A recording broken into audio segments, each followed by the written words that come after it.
శుభోదయం. చిన్న చిన్న సంఘటనలు వదిలేస్తే మొత్తం మీద జూబ్లీ హిల్స్ ఎలక్షన్ అయితే ప్రశాంతంగా ముగిశాయి. ఒక 4-5 రోజుల క్రితం వరకు బీఆర్ఎస్దే విజయం అని ప్రతి ఒక్కరు, అంటే జూబ్లీ హిల్స్ ఎలక్షన్స్ క్షుణ్ణంగా దగ్గరగా పరిశీలించే ప్రతి ఒక్కరికైతే తెలుసు బీఆర్ఎస్ఏ గెలుస్తుంది. కానీ ఎప్పుడైతే రేవంత్ రెడ్డి గారు ప్రచారం తీసుకున్నారో దాంతోపాటుగా ఆబ్వియస్లీ అధికారం ఉంది.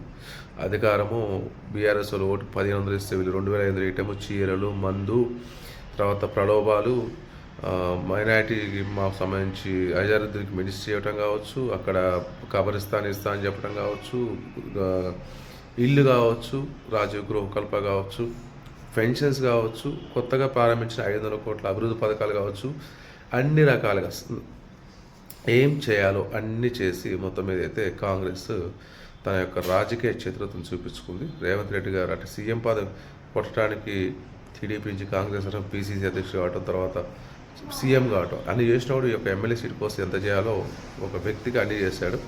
ఇది కాంగ్రెస్కి, మన బీఆర్ఎస్కి, కేటీఆర్కి రుచించకపోవచ్చు, కానీ నువ్వు నేర్పిన విద్య నిరదాక్షి అన్నట్టు కేటీఆర్ నువ్వు చేసిన ప్రతి యాక్టివిటీకి ఇది సమాధానంగా మిగిలిపోనుంది.